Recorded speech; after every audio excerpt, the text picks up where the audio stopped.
from the use of copyrighted musical works. We don't collect just automatically.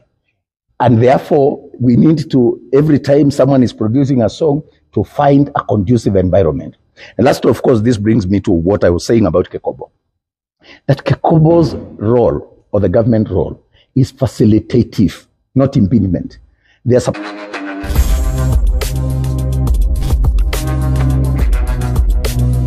So, like I said, sorry to take you back. Yeah, I know what you have said. So, like Waziri has said, it's a new dawn. It's a new dawn of engagement, collaboration, and support from government and from the stakeholders. The music industry business is an ecosystem. It's an ecosystem that requires different players, from the creators themselves, to the CMOs, which are formed by the creators, to the government, to the users of the music, to collaborate to ensure that we respect copyright. Intellectual property is the business of now and the future. Some of the richest people in the world today, they're musicians. They're musicians. You saw Jay-Z and his wife bought one of the best houses, I think the second most expensive house in the world, because they have money. They don't complain about CMOs there because the ecosystem works. There has been a fallacy sold every year in, year out, that the failure for musicians to make money is because of CMOs. It is not. It's an ecosystem. CMOs cannot serve in an environment where there is piracy. The work of fighting piracy is the work of the government. CMOs cannot operate optimally in an environment where there is no proper legal framework. CMOs cannot operate properly in an environment where there is infringement of copyright on all platforms. In order for them to make the money and to benefit from the sweat of their brow, it becomes necessary for the ecosystem to work together. So picking one person and blaming them doesn't work. And that's why I'm saying today is the happiest day in my life, because I always like results. I'm a legacy person. I led Kekobo itself from the scratch, built it for 7 years, and rated by independent evaluators who are evaluating the directors as the best for 3 years in a row. I headed the audit committee, communications and legal, and I was in Kenya Film Classification Board. I raised it from an annual budget of 88 million to 600 million when I left, and build infrastructure and network capacities among the staff. You can go to KFCB and see there was a CEO there.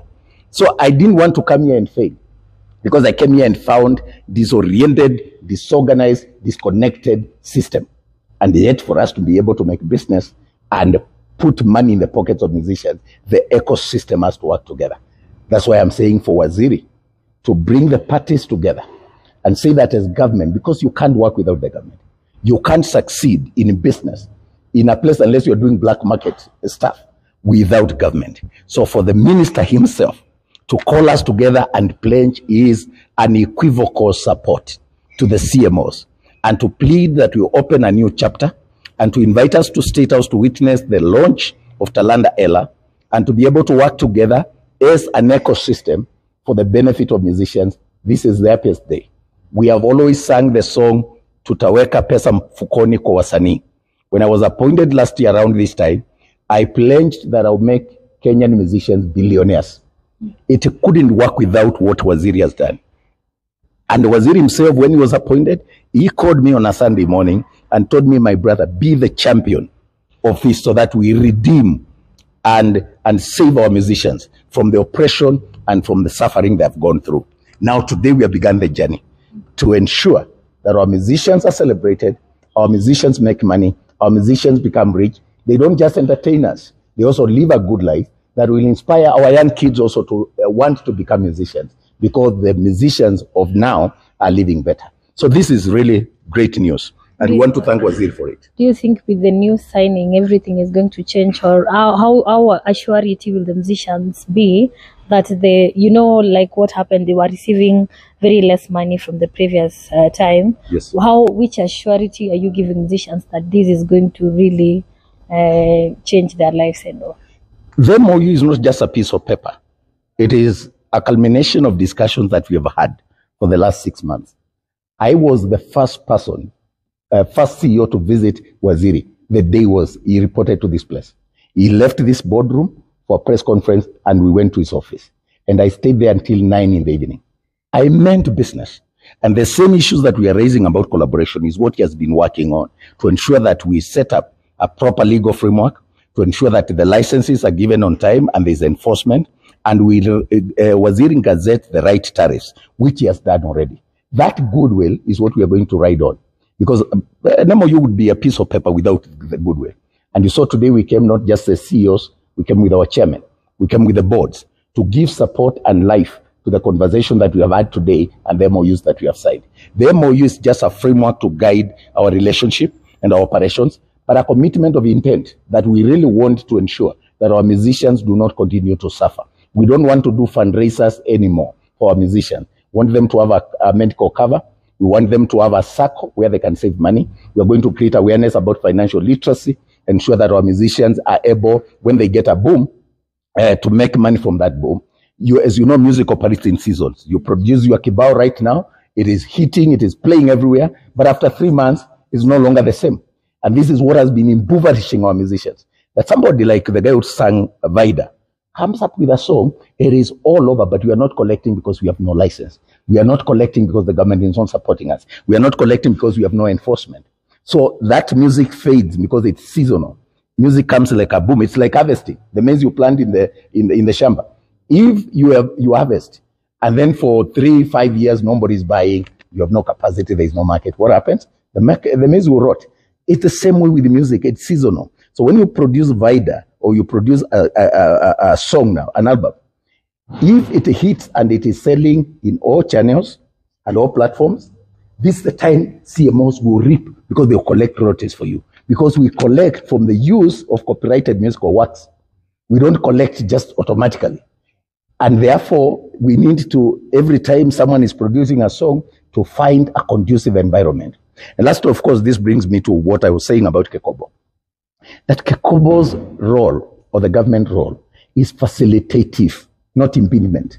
They are supposed to provide a conducive environment for musicians to thrive, for CMOs to thrive, because the business of music is really managed at this level by the CMOs, and we exist on behalf of musicians. The work of the government is not to micromanage CMOs, it's to fight piracy, it's to ensure there is the right legal framework, and to ensure that the tariffs are right. Can you imagine the condemned Kekobo has on musicians, because they lowered in 2019, they lowered the tariffs by 90%. 90%. Tell me which other commodity, if you say music is business, how can you treat musicians with that contempt, that you lower tariffs by 90%? The hotel that closed here called Intercontinental, they used to pay 1.2 million. One time they were sent an invoice by MCSK of 100, and they themselves send it back to say, please correct the error. We normally pay $1 million. Only to be told, well, it is based on tariffs gazetted by the government, and they have been lowered by 90%. So how do you say the government loves musicians when it's doing that kind of thing? That's why I'm so happy with Waziri. When I raised it yesterday, he immediately, while we were in the meeting, called the Attorney General and sent the new tariffs, which will increase the collections by 60%. So this is a minister who means business. The other guys were deep state. This guy is a part of the deep state. He was just running rackets and cartels for personal gain. That's why the Copyright Act has been amended 12 times in a record in 3 years. Record 12 times. Because you meet somebody in the street, they are doing business, they want to exploit musicians, you sneak some amendment, it goes through. You even get another group, they tell you, register as CMO. There was one called Mpake, which was registered for 2 years. MCSK was denied a license. They were registered. They collected over 100 million and disappeared with it, and then were brought back. Look at the behavior that I was raising here. You give us a license in May, you backdate it to January, and you want us to pay you 1 million shillings for 6 months. In 2020, we paid 5.4 million and were denied the license, and the money was not refunded. Impunity. Impunity. Reckless impunity. Bwana CEO, you've been shooting from the hip, and during the presentation, we've seen you pointed out clearly that the issue at Kekobo is a management issue. It's a management issue, really. And it gives the government a bad name. Honestly, that's why I was telling Waziri. You will keep being lied to, misled, misinformed, and you will not perform, because the minister needs competent, intelligent people who give the minister a good name. We're working well with stakeholders. If there's a problem, you come and resolve it. You don't do things like that. And I've asked a simple question. You give us a license 3 weeks ago, date it May 5th. Then you backdate it to January so that it expires in December. And you're asking us to pay. We are paying money for musicians. Why would you allow that? So yeah, Waziri has promised me that you deal with it. But I can tell you, it doesn't matter what method is used. Until Kekobo is sorted out, they will continue to give the government a bad name. They will continue to exploit copyright, and copyright holders will continue to suffer. No miracle will take place until that mess is sorted out. Kekobo is the problem. And it doesn't take a genius. Sorting out the mess is firing the CEO. Fire CJ, let him go home. If that position must be held by a Kalenjin, the president can bring another one. I mean, it doesn't have, we cannot run a country this way. I'm not speaking on my own behalf. I am not a musician, for God's sake. I'm a CEO, I've gone to school, I can teach at the university. I'm talking about the musicians who have employed me to represent them. And I'm saying we have a very good minister, extremely brilliant minister who knows what he's doing. But you need CEOs of state parastatals around you who give you the correct information and work with the stakeholders. A guy who has been used and musicians are complaining about him all the time. Why do you then think, you think we are crazy? I worked at Kekobo for 7 years and there was no complaint then. So how do I become stupid or malicious just because I've joined the MCSK? How can you be accusing CMOs? That's the same guy who turned around KFCB, who turned around Directorate of Information, who turned around Kenya Union of Journalists. Is the same guy, more educated, more experienced. How can you tell me it is me who is wrong? So what is it that is so special with that guy? There are so many Kenyans who can do that job. Today we have seen here, we came here, discussed that document, and agreed as Waziri will witness. We send it back that way. We have seen him here. That's why people are walking out. Now he comes and do it. I don't know. It borders either on insanity or witchcraft. He's part of the cartels. This guy was part of the deep state. He works with Joe Mushero to run amok on the CMOs for 5 years. And he was the blue-eyed boy. Kekobo has been the impediment. The senior manager, director actually, of Nation Media Group was appointed political correctness, Mutua Matthew, to be the chairman of Kekobo. He is a user of music. He has our invoice and he's not paying. And then you make him conflict of interest. What are you telling me? There's a problem with Kekobo. Sort it out, Waziri. Mr. President, sort this mess out. Sige can work elsewhere. He doesn't have to belong here. But if you are complaining that there was a deep state that messed up the country, it also messed up the music industry, and the main champion of the cartels, deep state, and the systems is one N26. You can take me to court if he thinks it's libelous, because we have all the evidence. Just to end it, Bwana CEO, tomorrow I know you're going to be at State House. Yes. Probably, have you had a chance to meet the president, just to share a word with him about Check my Facebook, but the president is a personal friend.